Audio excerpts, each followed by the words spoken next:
Hola, hola a todos nuestros internautas. Aquí estamos nuevamente en un nuevo diálogo regionalista con caras familiares, ¿cierto? Tenemos a Adriana Bastía hoy día como invitada especial. Ella nos va a acompañar un ratito al comienzo.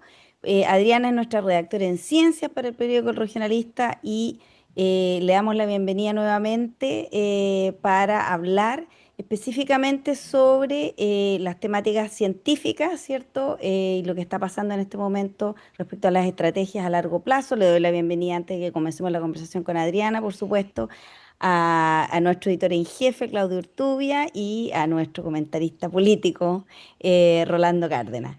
Así que las editoriales, por supuesto, el editor político, porque Rolando es el que hace las editoriales políticas todas las semanas. Así que bienvenida Adriana, un gusto verte, tenerte de vuelta y cuéntanos, ¿cómo ves tú el asunto de la proyección en ciencias? Bueno, la proyección en ciencia, así como otros ministerios, ¿cierto? Y todos lo sabemos, han habido recortes, recortes que no sabemos bien cómo van a afectar a los distintos programas que van a tener o que tienen en general los distintos ministerios. Contarles que mañana hay un hito importante que es el lanzamiento de la Estrategia Nacional de Ciencia, Tecnología, Conocimiento e Innovación, que hace un consejo que tiene más de 20 años de existencia, que es el Consejo de Ciencia, Tecnología, Conocimiento e Innovación. Y se lo entrega mañana en La Moneda al presidente Kass. Y esto es importante porque es una mirada a largo plazo de cómo debiese estructurarse y cuáles son, digamos, de alguna forma la navegación estratégica del ministerio a largo plazo. Miércoles Recordemos que 27, miércoles 27 mañana, de mañana, mayo. Ujú. mañana a las 4 de la tarde. Sí. Y recordemos que el Ministerio de Ciencia es un ministerio que fue creado bajo el gobierno de Piñera, ¿cierto? De Sebastián Piñera, y que el primer ministro fue Cup. Entonces, es interesante, vamos a conocer las prioridades y ejes de acción de esta estrategia que tienen que ver con tres puntos que son esenciales. Uno tiene que ver con diversificación y autonomía tecnológica. Por cierto, eh, con todo lo que conocemos de, por ejemplo, inteligencia artificial, ¿cierto? Vamos a ver estrategias nacionales asociadas a biotecnología, tecnologías cuánticas, y la idea es pasar, ¿cierto? De la dependencia de importación tecnológica a lograr de alguna forma la autonomía y soberanía en estas áreas claves dentro de aquí a 20 años. O sea, es una mirada a largo plazo. ¿Cómo hacemos tecnología propia? No todo lo importamos desde afuera. Por otro lado, también la segunda prioridad o eje tiene que ver con gestión pública y modernización, que es algo que se ha hablado mucho, pero la idea es una visión de Estado a largo plazo, donde se acorten los tiempos, ¿cierto?, de incubaciones y desarrollo en base tecnológica hacia la creación de empresas que sean tecnológicas más globales. Y finalmente el tercer eje tiene que ver con enfoque territorial y descentralización.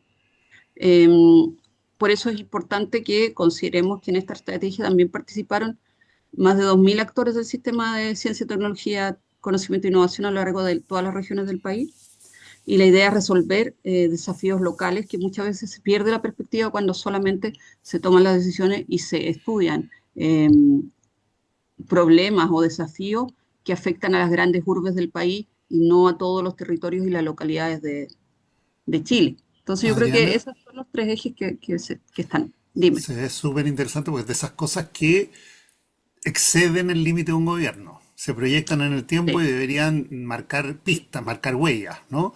Ahora, eh, bueno, hay que decir que Adriana no es casualidad que sea nuestra redactora de ciencia, porque es doctora en biología, es investigadora, es profesora universitaria y ha publicado varias cosas muy interesantes en el ámbito de la ciencia. Ahora, dicho así de conocimiento, mucha gente discute, ¿no? ¿Qué podemos nosotros competir, por ejemplo, con países de Europa, con Estados Unidos, con Japón, con Brasil, ¿no? Pero en Chile parece que tenemos ciertas ventajas en algunos ámbitos de investigación, algunos aspectos en los que tenemos posibilidades. Sí, sin duda tenemos ventajas que incluso nos otorga la misma naturaleza. Tenemos unos cielos prístinos en el norte, no por nada, ¿cierto? Los grandes y la mayoría de todo lo que es ciencia e investigación eh, astronómica está aquí y vienen a Chile desde el extranjero a estudiar astronomía y a ver los grandes ciertos observatorios del norte del país principalmente. Yo creo que eso es una de las oportunidades. Sin duda la oportunidad también que tenemos en general, ¿cierto? De ser un hotspot de biodiversidad, donde nos caracterizamos a nivel mundial por tener muchas especies que son endémicas. ¿Qué significa las especies endémicas? Que son, que crecen solo solo aquí en Chile. Hay otras especies que son nativas y que obviamente las especies vegetales y animales no dicen, ah, no, si yo solamente soy de Chile, ¿no? Entonces la mayoría tenemos gran cantidad de plantas que son compartidas entre Chile y Argentina, Chile, Bolivia, Chile, Perú, ¿cierto? Pero esas son plantas o especies nativas, a diferencia de las endémicas, que es una característica que Chile tiene, en especial la zona de Chile central, donde vamos a encontrar una gran cantidad de especies que solo pertenecen Por a este ejemplo, territorio. Adriana, para que la gente en la casa entienda esto, por ejemplo, la araucaria, ¿no? Que es una especie nativa, ¿cierto? Porque es una Sí, especie que encontramos en Chile, pero que también está en Uruguay, en Brasil, ¿cierto? claro, Argentina. son distintas especies de repente de araucaria, que todos se les dice araucaria, pero son distintas y las compartimos las mismas, por ejemplo, las que están con Argentina. ¿Ya? Las que son con Brasil son otro tipo, no son exactamente las mismas que Pero nosotros son de la tenemos acá. familia. Sí, sí, sí, eso sí. Pero esas características, no sé, lo que es ciencia antártica, que también tenemos esa posibilidad, que no la tienen todos los países, porque nosotros tenemos territorio que pertenece, ¿cierto?, a la Antártida chilena y podemos hacer investigación eh, de muy buena calidad, porque eso es una de las características que en Chile se da. Se hace muy buena ciencia, teniendo un presupuesto bastante acotado y bastante bajo en comparación a los países que tú mencionabas. Ahora, recordemos que también el tema de apostar por la ciencia y tecnología también es apostar por el desarrollo. Eh, Tal vez no es el mejor ejemplo, pero tenemos ejemplos como Israel, donde se enfocó, ¿cierto?, una gran cantidad de dinero a establecer mejoras en el ámbito de la ciencia.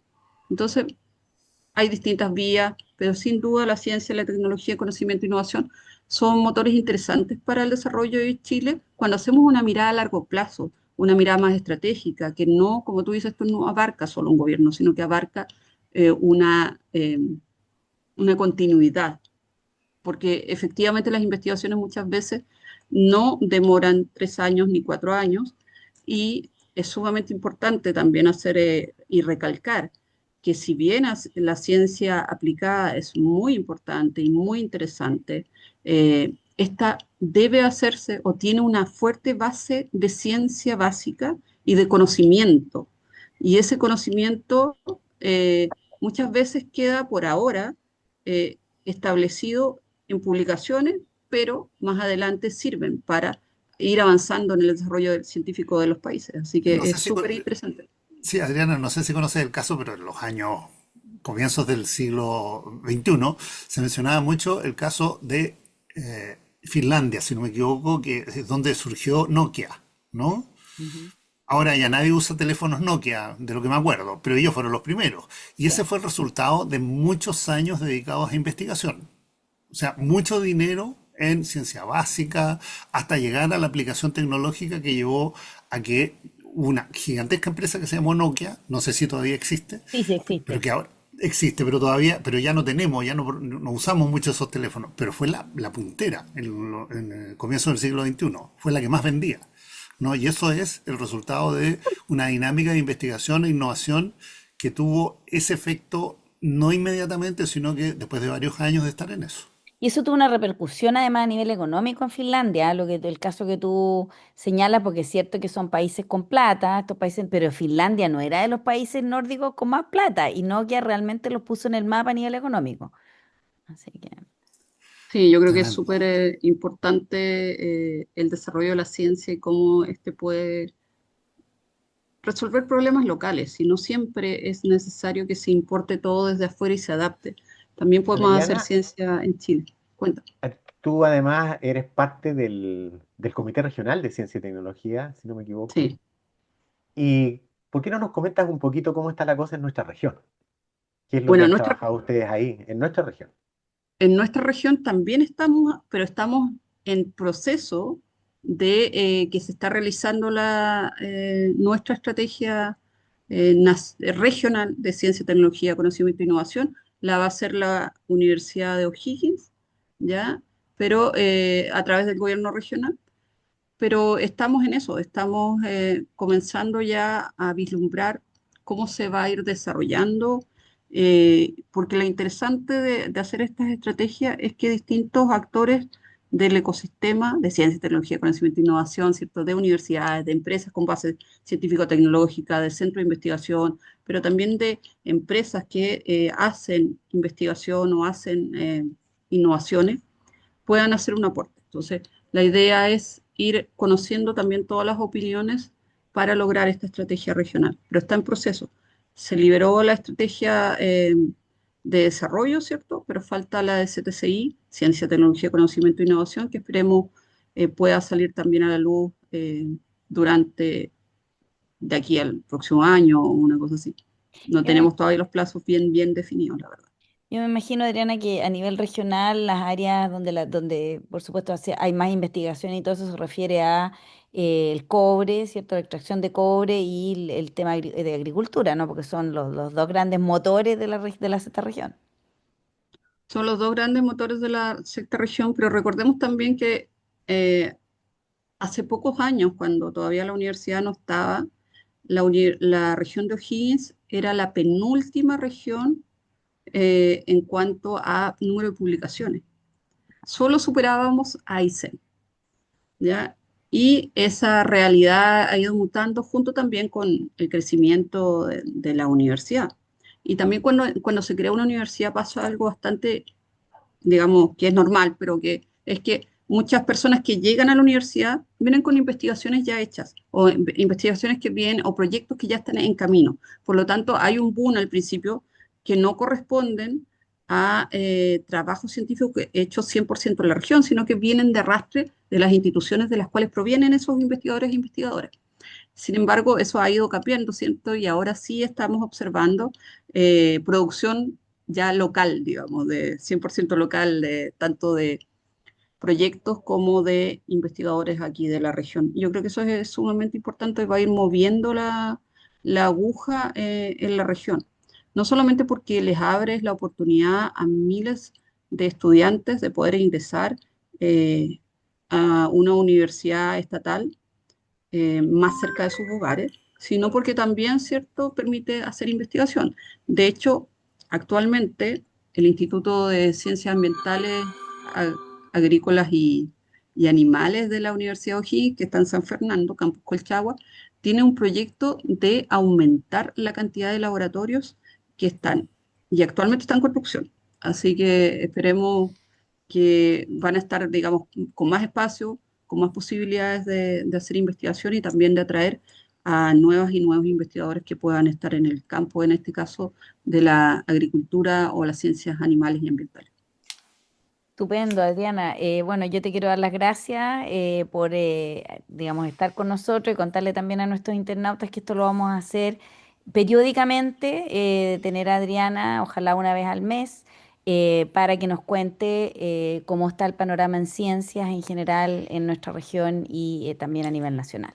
Así que Alicia, yo propondría que en la siguiente, Adriana, a lo mejor con alguna colega, nos hablen de mujeres en esta área, ¿no? Mujeres STEM, ¿no? Que es un tema muy sensible, que se han hecho esfuerzos y que no siempre dan todo el resultado que se quisiera. O sea, presencia de mujeres en ciencia, tecnología, ingeniería, matemáticas, ¿no?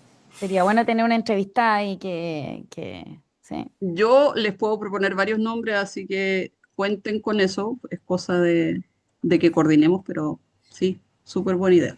Súper, excelente Adriana, muchas gracias por acompañarnos hoy y nos Mm, encontramos pronto Nos encontramos contigo. pronto. Exactamente. Chao, chao. Hasta luego. Chao, Chao. Adriana, gracias. Bueno, tenemos mucho Nosotros material seguimos. político, exactamente, tenemos material político, que lo de Adriana aquí específicamente era sobre ciencia, pero hay mucho paño que cortar. Esta semana pasaron, pero una cantidad impresionante de cosas desde cambio de ministros, ¿no? Tuvimos dos ministras que cayeron, tenemos ministros nuevos en el área de seguridad y SGO, pero no es solamente el tema de ministros, tenemos además declaraciones del ministro Arrao respecto a que continuaremos con el programa de seguridad de Boric, de gobierno anterior, lo que me parece francamente insólito. Y además tenemos toda la situación, bueno, el problema que tuvimos con de esto de la delincuencia que continúa, no ha bajado, sino que ha aumentado. Tuvimos este caso de este señor que repelió a tiros, ¿no? Que era, Iván recuérdame, Aróstica, Aróstica, exactamente. sí. Repelió a tiro en su casa, ¿no? A un delincuente. Entonces, área de seguridad, seguimos donde mismo, sigue bajando las encuestas, recorte en salud, que ha sido también anunciado. Entonces, yo creo que ya hay varios temas que tratar. Así que partimos en esta primera ronda, Rolando. Tú escoge ahí cuál de todos los flancos quieres. Yo me voy a ir a un tema más, no sé si más de arriba, por decirlo así, superior, pero a mí me ha sorprendido esta semana y creo que va a tener implicancias para el gobierno actual, algo que ha estado pasando con la Iglesia Católica. Eh, dos temas que van a contrapelo de lo que está haciendo el gobierno. Yo creo que en primer lugar las declaraciones del cardenal Chomalí respecto de la instrucción a que en los centros de salud, de atención primaria o secundaria y en los colegios eh, se denuncie a aquellas personas que vayan a pedir atención o envíen niños al colegio que sean migrantes en situación irregular. Eh, Algo que provocó incluso el rechazo de la propia ministra de Salud, hermana del cardenal Chomalí, Claro, y que el presidente Kass posteriormente volvió a reafirmar el valor de esa política.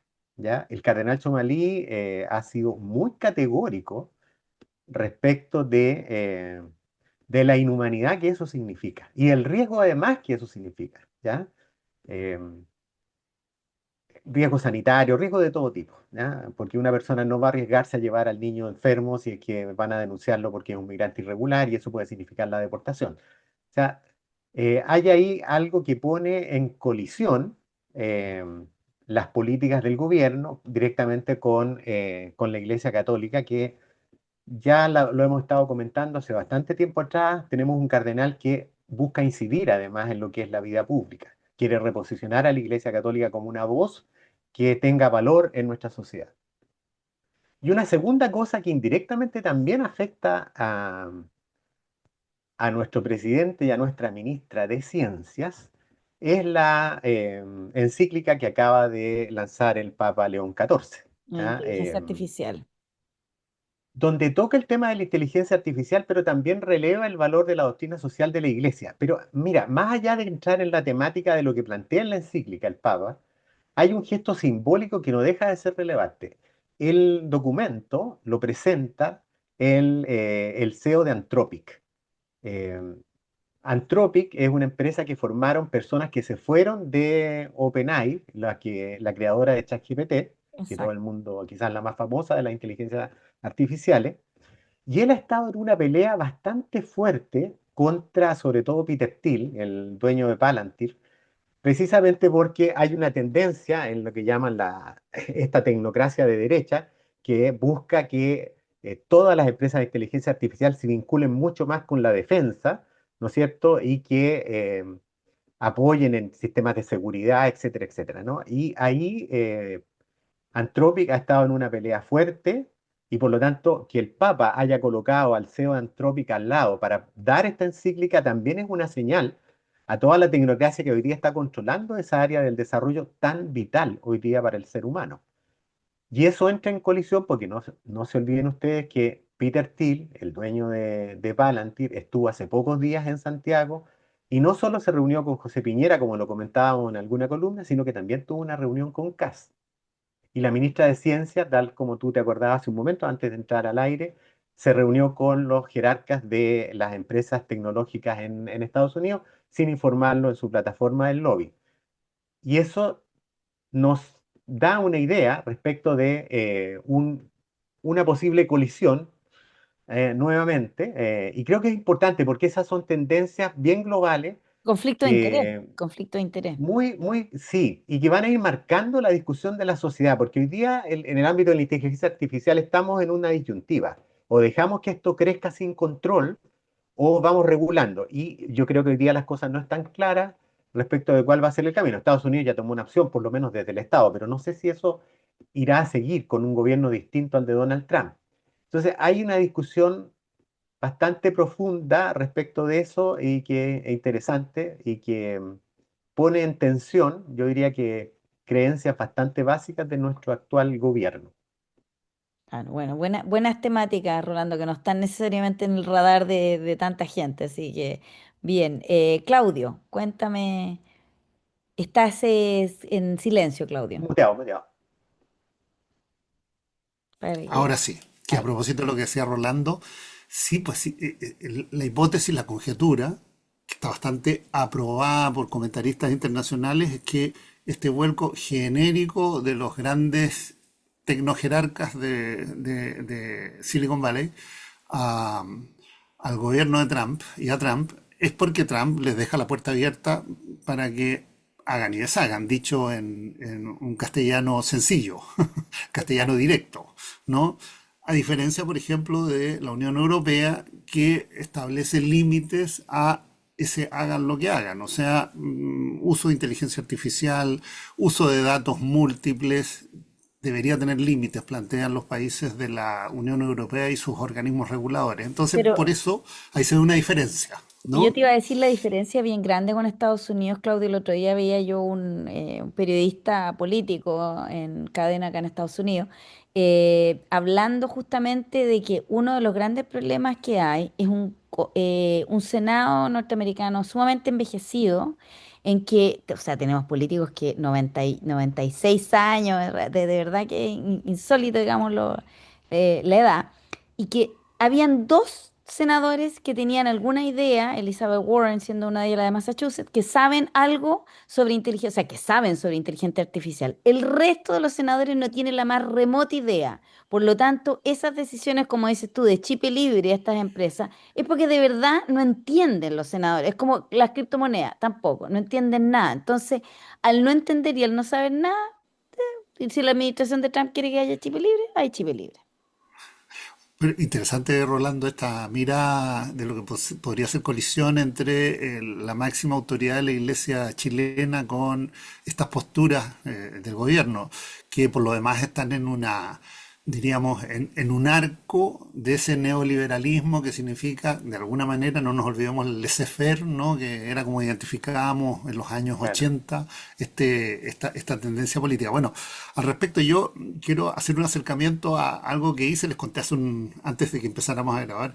Eh, Seguí una recomendación de Mónica González de Zipper, ¿no? Zipper Chile, que es un portal necesario de leer constantemente, más ahora, más ahora. ¿Cierto? Y esta recomendación fue volver a ver un documental del año 2015 que hizo la periodista Carola Fuentes, que se hizo bien conocida en su momento como periodista de investigación, sobre los Chicago Boys. El documental se llama así, Chicago Boys, y centra Y está en su onda media, construcción. ¿ah? De manera Está en, gratuita. perdón, muy importante, está en onda media, uno entra a ondamedia.cl, se registra y tiene acceso no solo a ese documental, tiene acceso a miles de películas, bueno, estoy exagerando, pero Los de decenas Patricio de Guzmán, por películas ejemplo, chilenas, las de por Patricio Guzmán, ejemplo, están, sí. pero las que quieras, o sea, tienes mucho en oferta de cine chileno y Solo en territorio completamente gratuita, nacional, sí, así están en fuera de territorio Chile, nacional, sí, solo en así, Chile. solo en territorio nacional, así es. Bueno, entonces ahí se puede ver. Ahora, ese documental está construido a base de entrevistas a los grandes impulsores de esto que se llamó Chicago Boys, esta tendencia y por lo tanto el ladrillo, que fue el manual que se llevó a cabo en plena dictadura y que se llevó a cabo en plena dictadura gracias a que había dictadura. O sea, si no hubiera habido dictadura, imposible que se hubiera hecho todo lo que se hizo, entre otras cosas por el altísimo costo que significó para una generación completa en cuanto a niveles de pobreza, a privación de acceso a oportunidades, a bloqueo de opciones de estudio, de salud. Bueno, ese fue el costo de la implantación de un modelo que hoy día aparece como posible de reeditarse en la más pura ortodoxia, ¿no? Que es lo que representa el ministro Jorge Quirós. Bien, vale la pena mirar Chicago Boys, vale la pena mirar, aparecen un par de personajes ahí que estuvieron en gobiernos de la concertación, uno, el otro siempre ha sido crítico, el que estuvo en el gobierno de la concertación y que también fue Chicago Boys, Carlos Massad, el crítico de siempre que fue Chicago, Ricardo French Davis, que es un economista progresista, que es de los que dice, esto no habría sido posible sin dictadura. Sí. El Y lo costo dije era con, tan enorme, ¿no? Que habría sido imposible. Sí, lo dije Alicia. con conocimiento de causa, Claudio, porque, a ver, yo esto lo enseño en mis clases y que lo he estudiado bastante, que la ortodoxia de la escuela esta de Chicago Boys, ¿por qué se llevó a Chile? Porque en Estados Unidos este era un sueño de los republicanos que hasta el día de hoy no logran hacer, que es sacar todos los beneficios sociales como el Social Security, cierto, Medicaid, Medicare, eso ha sido un sueño de los, de la ortodoxia republicana en esta misma mentalidad por muchas décadas. Y no hay caso, no han podido hacerlo justamente porque hay democracia y porque la gente, lo primero cuando se habla de tocarme, la gente sale, o sea, la gente que vota aquí es la gente con más edad. Por lo tanto, sacar beneficios a gente mayor de los 60 es muy difícil. Entonces, ¿qué Mira, hicieron ellos? Pensaron el experimento, lo ponemos en un país que no tiene democracia y veamos cómo funciona. Y así como entró la AFP, que aquí no fue posible hacer por lo mismo, toda esta idea, ¿no? La teoría del chorreo y que no funciona y no ha funcionado en ninguna parte del mundo. Claudio. no, mira, French Davis, claro, él dice algo que es súper obvio, pero que hay que recordarlo hoy día más que nunca. Él dice la economía está para servir a las personas, está para que las personas tengan un desarrollo integral. A la escuela de Chicago, por lo menos en su aplicación en Chile, esto era lo secundario. Lo primario era un esquema de desarrollo económico monetarista, extremo, ¿no? Que implicó todo lo que implicó. Bueno, yo recomiendo verlo, pero además yo quise verlo porque yo sí creo que estamos cerca de que la reforma, ¿cómo se llama? La reforma, la gran La ley reforma de económica, reconstrucción. la La ley mega de reforma. reconstrucción, sea aprobada. Y sea aprobada porque uno ya estamos viendo que hay negocios en particular que aseguran ciertos votos. O sea, si al INCO se le da seguridad de que se va a construir un centro oncológico en su región, que no estoy diciendo que sea una mala inversión, ¿ah? No, pero es Te hipotecar el aseguro que presta un gran futuro. servicio. Pero es Pero hipotecar el futuro de Chile, pues, Claudio, por un centro bien, oncológico. y por lo mismo, no tengo ninguna duda que negocios de ese tipo se van a hacer Los con pañales muchos del votos frente del posibles. PDG. Sí, sí, sí. Entonces, yo me hago la pregunta, si esto va a suceder, si la perspectiva indica que sí, va a ser aprobado, por lo menos en grueso, esto, y empiezan a aplicarse medidas como, por ejemplo, CIPER también recuerda, ¿no? Ya se sabe que dentro de los ajustes sin reforma, todavía sin reforma, hay más de 400.000 millones de pesos en beneficios para la tercera edad, ¿no? Para los viejitos, asistencia para los viejitos, medicamentos para los viejos, etcétera. Bueno, ya se está viendo. Con reforma se va a estimular aquello. ¿Qué va a pasar con un Congreso que legisla en lo que todo indica es contrario a la expectativa de la gente? Porque la gente no está evaluando bien todo esto que va a pasar. Está mirando que va a ir contra sí mismo, contra los intereses de la gente. ¿Qué va a suceder? Entonces, dejo la pregunta. Estamos en un 39% a la última encuesta, ¿cierto? Y Treinta y nueve por hay, ciento de desaprobación. oye, a Claudio y a Alicia, a pesar de estas malas noticias que han venido de afuera con el tema del Papa, también hay otras malas noticias, fíjate, a la ortodoxia que decía Claudio, esta ortodoxia neoliberal que ha vuelto a ponerse tan en boga. Hoy día el Banco Mundial y muchos gobiernos, incluso de derecha, están volviendo a instalar la palabra industrialización.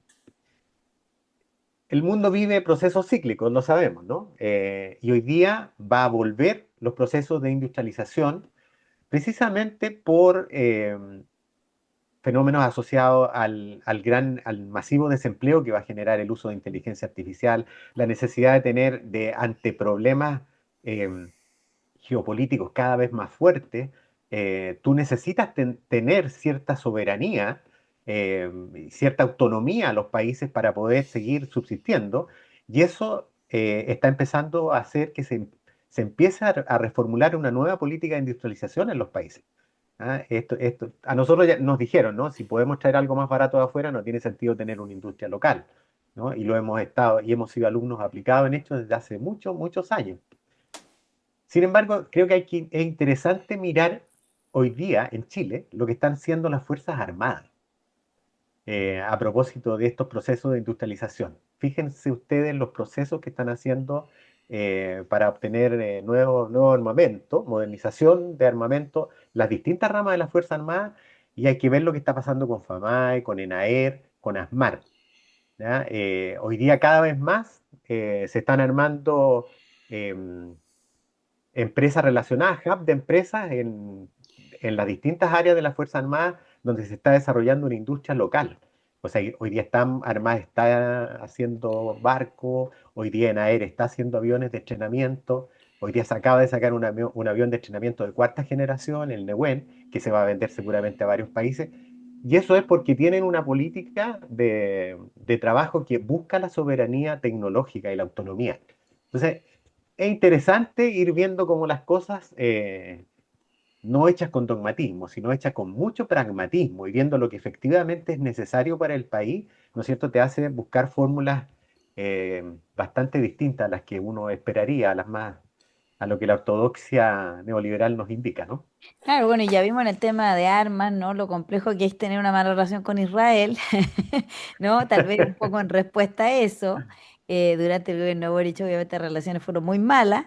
Entonces, eso también puede generar, como dices tú, una oportunidad de generación de una industria de armamentos propia, ¿no? Que no dependa y eso tal vez se pudiera pensar no solamente en las armas, sino que en una serie de otras en tecnología. Chile tiene una serie de ventajas con el litio, de que se podrían generar una serie de industrias en relación al litio, ¿no? En vez de exportar el material sin procesar, es también una gran oportunidad que Chile podría tener. Claro que la inversión que hay que poner ahí es el problema, ¿no? Que eso tiene altos costos. Rolo, tú tienes una mirada, te gusta, y eres nuestro redactor político, te gusta eso mucho, pero ¿qué ves? Cómo va a ir desarrollándose esto de la aprobación de la ley de reconstrucción? ¿Qué reacción va a haber posteriormente? Porque si la hipótesis nuestra es que va a ser aprobada, Mm. con más, con menos, pero va a ser aprobada, ¿qué va a suceder? ¿Qué va a suceder con la Yo, gente? Mira, yo creo que lamentablemente el gobierno ha sido incapaz de ver, lo conversaba hoy día con un amigo, ha sido incapaz de ver los ciclos como corresponde, ¿ah? Y ha asumido cosas que efectivamente no pasan, ¿no? Se suponía de manera automática que al salir un gobierno de derecha iba a volver la inversión a renacer en el país. Eh, Nada. Falacia. Enero, nada. Febrero, nada. La economía se mueve por expectativas. Y si la economía no se ha estado moviendo, quiere decir que el mercado no tiene buenas expectativas. Yo creo que tal como tú indicas, Claudio, la ley se va a aprobar. Ah, yo veo pocas posibilidades de que la ley pueda ser derrotada. Yo creo que en el Congreso, bueno, ya vimos lo que hicieron en la Cámara de Diputados, yo creo que en el Senado tienen los votos para aprobarla con el mínimo, pero los tienen, ¿ya? El pirquineo funciona.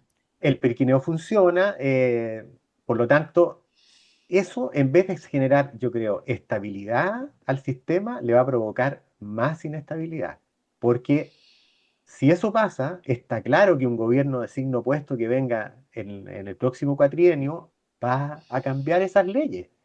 Entonces, si no se opta como lo hicieron, como lo hizo Boric con la ley de AFP, que no le gustaba a la izquierda, que tampoco era todo lo que satisfacía a la derecha, pero hoy día el sistema logró tener una estabilidad futuro. O sea, ya sabemos las reglas del juego, todo el mundo sabe, el que está invirtiendo en esa área sabe cómo se van a desarrollar las cosas. Yo creo que el problema que está cometiendo este gobierno es que si no es capaz de generar lo mismo, en vez de ser crear un buen ambiente para la inversión privada, que efectivamente es necesario, tenemos una productividad estancada, etcétera, etcétera, pero creo que pudiera ser una mala noticia para el país y un triunfo de verdad muy pírrico. Rolando, tú hiciste mención en tu columna del fin de semana pasado en el Regionalista a los niveles de conflictividad. Sí, Ah, súper buen dato ese, que sí. han aumentado dramáticamente en los últimos 2 meses. En los últimos 2 meses, y eso es lo La impresionante, eso es percepción lo de impresionante. conflictividad ha aumentado mucho, ¿no? Y claro, eso es un escenario muy, muy, muy poco favorable para cualquier proyección que se quiera hacer de cambios, de futuros desarrollos. Porque si el nivel de conflictividad es tal, ¿no? La confianza, que es la que le sigue, no existe. Y la olla Fíjate presiona. que, mira, hay un caso, mira, uno podría ejemplificarlo con cosas así súper concretas, lo que le acaba de pasar a Máximo Pacheco. Máximo Pacheco dejó su cargo de presidente del directorio de Codelco y a la vez se vio obligado a renunciar al directorio de Nova Andina, que es la empresa que creó Codelco con Sokimich para el manejo del litio. Si tú ves todos los números de la gestión de Máximo Pacheco son buenos. Sí. Mejoró la productividad, echó a andar proyectos estratégicos que estaban parados por muchos años, hizo el convenio del litio, etcétera. O sea, Y esto que a los trabajadores les van a hacer devolver plata. eh, claro, ese es otra lista, pero lo que quiero decir es que fue tal el nivel de conflictividad interno que generó Máximo Pacheco que hoy día ese nivel de conflictividad que dejó ha dejado a la minera en un muy mal pie. Porque acuérdate, lo que va a pasar con Fontaine a la cabeza es que van a empezar a privatizar parte de lo que hoy día tiene Codelco. O sea, Lógico. no les quepa duda de que eso va a ir pasando. ¿Te fijas? Por eso lo quería poner como ejemplo, porque una gestión que fue buena, que tuvo buenos resultados, ¿ah? Más allá de esta cosa, de este intento, que es un delito finalmente que han cometido, eh, más allá de eso, los números son buenos y sin embargo fue incapaz de generar un ambiente favorable interno, generó conflictos con todo el mundo, ¿ya? Bueno, y el resultado va a ser quizás malo para la cuprífera en el largo plazo, o en el corto plazo quizás. Claro. No, y como decía yo, este tema de que los trabajadores los hagan devolver plata, yo lo encuentro francamente insólito, ¿ah? Sí. Ahora, la parte buena de eso es que fueron los controles internos lo que detectaron el que se había falsificado el nivel de productividad, lo que significó bonos para ejecutivos, para trabajadores, etcétera. Pero los Eh, trabajadores no falsificaron nada, pues, no, entonces, no, ellos son, claro, ellos simplemente recibieron los beneficios de lo que alguien No, hizo. claro, y es una empresa del Estado que se ciñe a procedimientos, protocolos, etcétera. Y los bonos se calculan en función de esos procedimientos y de los convenios colectivos. Si resulta que calculaste fuera de eso, entonces tienes que recalcular. Estás forzado. Y son cantidades verdaderamente mínimas. O sea, si uno piensa que para diciembre, en el Distrito Norte, las dos divisiones que están involucradas en total, se esperaba que su producción fuera de 150.000 toneladas y fue inflada a 20.000 toneladas más. Esas veintitantas mil toneladas, sobre todo la producción del año, realmente no es significativo. Pero claro, todo indica que se hizo para cuidar y salvar los bonos.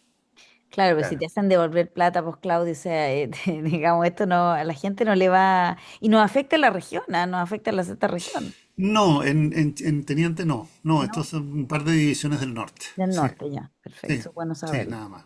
Sí, ya. sí, sí. Bueno, vamos a ir viendo qué pasa. La cosa política sigue entretenida, ¿no?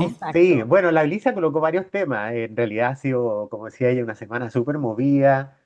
La salida de las ministras, la novedad fue el tiempo, ¿ah? Porque no, todo el mundo esperaba que esto pasara posterior a la cuenta pública, pero porque en realidad la salida de las ministras a quien pone en cuestión fundamentalmente es al propio presidente, Mm. Claro, y que tiene porque que reconocer un fue, error.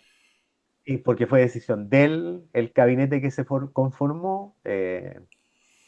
Y además, bueno, lo que hizo, los cambios que hicieron que apuntan en la dirección de poder ir reuniendo ministerios. Yo creo que van a insistir en eso, ¿ah? Yo creo que van a dar muestras. Se habla de que a lo mejor pudieran fusionar efectivamente obras públicas con transporte. eh, Interior con CGGOP, tiene sentido, ¿no? Ese Tal vez caso cultura es con algo que se había educación, propuesto. cultura con Eso ya es más educación. raro, pero porque educación es de un monstruo demasiado, demasiado grande que se va a comer todo, o sea, no dejaría espacio para nada. Eh, y las sorprendentes declaraciones de Arrau, como decías tú, que cuando le preguntaron por el plan en seguridad, él dijo, bueno, si el plan ya está hecho, lo hizo el gobierno anterior, está plenamente vigente, es un plan que permite además que nosotros coloquemos, dijo, nuestros intereses, nuestras prioridades, nuestra estrategia. Por lo tanto, se ahorró un problema. Y el primer invitado que tuvo para trabajar fue precisamente al ex ministro de Seguridad, Luis Cordero. Yo creo que es una inteligente señal lo que ha hecho Arrau, ¿ah? No creo que sea malo, demuestra su Pero hay que muñeca ser muy política. cara, pero hay que ser muy, vamos a decir bien coloquial, hay que ser muy cara y raja, o sea, de verdad. Pero bueno, la política es así, ¿no? O sea, en relación con lo que escuchamos durante todo el periodo de campaña y antes, claro, es justo lo contrario. Es Claro. justo lo Sí, contrario. O sea, Mm. hace una sí, vuelta, una voltereta de total de hacerlo. O sea, ¿cómo tú puedes hacer toda tu campaña diciendo que el gobierno de Boris había hecho pésimo, terrible, que todo mal, y ahora decimos, no, es que el programa que había dejado Boris está bueno, así que lo vamos a continuar. O sea, de verdad que es que se... a lo mejor eran metáforas que nosotros no entendimos. Sí, sí, ahora no, la verdad que la vilipendiada palabra metáfora, que quisieron decir hipérbole, pero en fin. Claro. La, cómo sería Rolo? Rolando sería la metaforocracia, sería, ¿no? Esta Sí, es la línea del gobierno, metaforocracia. sí, Ajá. realmente impresionante. Sí. Claro, las figuras retóricas no tienen idea qué significa qué cosa, pero démosle, ¿no? Hablemos de Sí. metáfora en vez de hipérbole y así. Sí, sí, sí, sí. Mira, lo complejo, sobre todo en el tema de seguridad, que yo creo que va a ser transformarse en un talón de Aquiles para el gobierno, es que te comprometiste demasiado con algo y de verdad uno esperaba que hubieran cosas más específicas, ¿no? Porque mira, en economía uno podrá no compartir para nada lo que están Pero tienen un haciendo, plan, pero tienen algo, ¿cachai? Claro, están haciendo, tienen una estrategia, tienen un plan y están cumpliéndolo irrestrictamente. Pero en el resto de las áreas es poco y nada lo que tienen. Lo que están, mira, algo de lo que están haciendo en salud que tú nombrabas o alguien nombraba esto, la cantidad de recursos que están recortando en salud. Lo que está fortaleciendo es algo que decía el cardenal Chomalí a propósito de esto de los migrantes, ¿no? Esta política de denunciar a los migrantes irregulares por parte de los centros de salud, demuestra una insensibilidad tremenda. O sea, si tú a rajatabla dices vamos a quitarle el 15% a los recursos de la PGU, que es lo que propone el gobierno, claro. ¿ya? Después decir que no los iba a tocar. Después de decir que no los iba a tocar, pero piensa tú a quién le llega la PGU. Lo que significa eso, o sea, cuando decimos hemos logrado aumentar en 10.000 pesos la PGU y nos alegramos porque son 10.000 pesos más y las familias se alegran, ¿cuánto va a significar un 15% menos así? Si tú estás pensando en ese tipo de decisiones a rajatabla, eh, realmente yo creo que el gobierno Es se está exponiendo indolente. Bueno, que era, que era, insensibilidad, que es era lo más la terrible. característica que acompañó a los ministerios de Hacienda, de Economía del tiempo de la dictadura. La indolencia, la Tal cual. mirada de la teoría, de la ortodoxia, de la aplicación del modelo a rajatabla y ya. Porque en este caso ni siquiera en lo técnico, yo como digo, he estado mirando CIPER, CIPER hizo análisis sobre el tema del 15% de la PGU, porque en algún momento desde el gobierno se habló de los recortes se pueden hacer, pues se pueden hacer acortando, achicando el tema del gasto administrativo. Y Claro. claro, en la mirada, en el cálculo, el gasto administrativo no es más de un 1% y un poco más Claro, del total. O sea, igual entonces va a ser necesario cortar un 14% de la PGU. Una locura.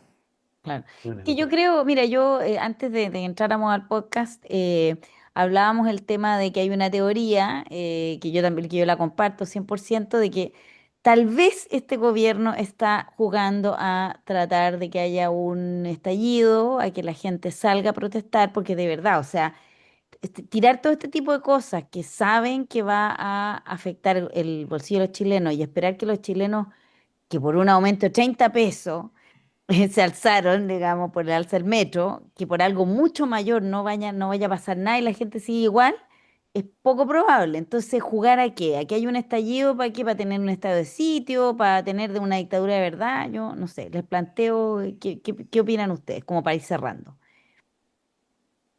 Bueno, la verdad es que sí, he escuchado esa teoría, cuesta un poco creer tanta brutalidad en realidad, porque Tanta realmente sería maldad. tanta maldad.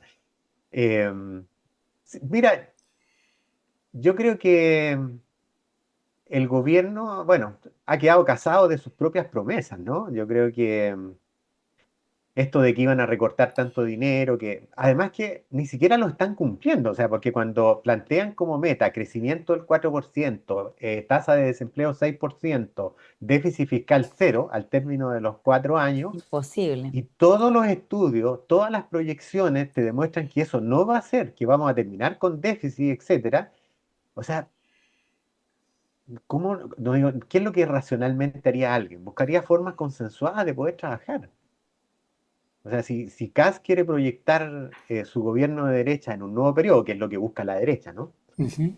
Eh, yo creo que, mira, yo creo que el gobierno está conflictuado, objetivamente, internamente. Yo creo que, así como hubo dos almas en el gobierno de Boric, yo creo que hay dos almas también en el Bueno, gobierno dicen que de Cristian Kass. Valenzuela a todo esto quedó muy mal pie en el segundo piso con esta Sí, historia de la sí. salida de Cedini y de Steiner, ¿ah? Pero yo creo que yo en la columna coloqué algo la semana pasada, yo creo que es columna del medio empate. Yo creo que Kast no zanjó ni para uno ni para otro, Ya, ¿ah?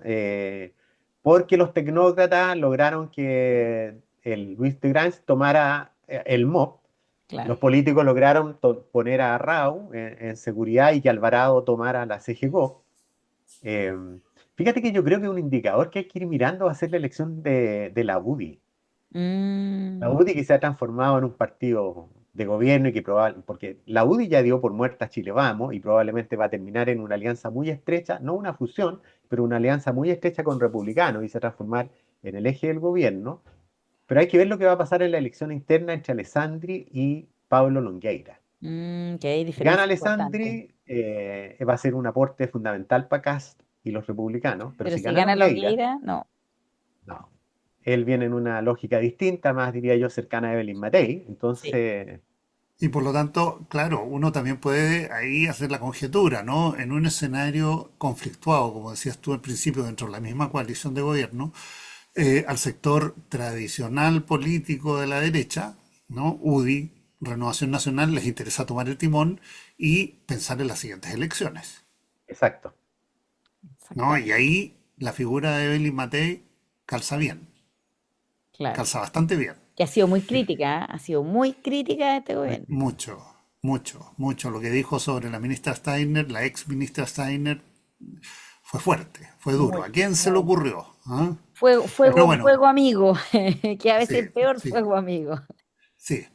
Bueno, si la hipótesis que tú decías, Alicia, fuese, se cumpliera, sí, ya no es indolencia, eso ya es crueldad. Eso es pensar maquiavélicamente sin importarte ya no solo el padecimiento de la gente, sino que pérdidas de vida, que es lo que podría suceder, Querer que tomarse el sería el poder. escenario ideal. En el esfuerzo es querer tomarse el poder para poder hacer todo lo que quieren hacer sin tener que jugar el juego democrático. Entonces, claro, porque si tú metes un estado de sitio, ¿no? Sacas garantías constitucionales, etcétera, es que ni Piñera llegó a tanto, pero yo creo que este gobierno tiene una visión mucho más extrema de las cosas. Piñera se midió en términos de, bueno, pusieron militares, pero con restricciones, ¿no? Incluso el mismo comandante en jefe que había en ese momento durante el estallido tampoco fue extremo. Yo creo que este gobierno tiene otra visión de las cosas y quieren, digamos, algo bastante más extremo. Ojalá que estas predicciones sean todas Sí, totalmente equivocadas. Yo es lo que espero, esperamos. exacto, o sea, yo espero que esto sea totalmente una especulación absurda y no tenga nada que ver y coincidencia con la realidad. Así que, bueno, dejamos hasta acá la conversación porque ya estamos en Nos el hemos tiempo. alargado. Nos hemos alargado, así que bueno, los invitamos a que nos sigan por redes, que sigan viendo nuestros diálogos regionalistas y bueno, pronto tendremos novedades sobre nuevas, tendremos ya como les anunciábamos a Adriana de vuelta mensualmente, tal vez con una entrevista. Volvemos también a tomar, a retomar este ciclo que habíamos iniciado con los alcaldes. Así que tenemos varias cosas este año que van a ser novedosas e interesantes en estos diálogos regionalistas. Así que por hoy nos despedimos, que tengan una excelente semana. Hasta la próxima. Hasta la próxima. Adiós, que estén bien.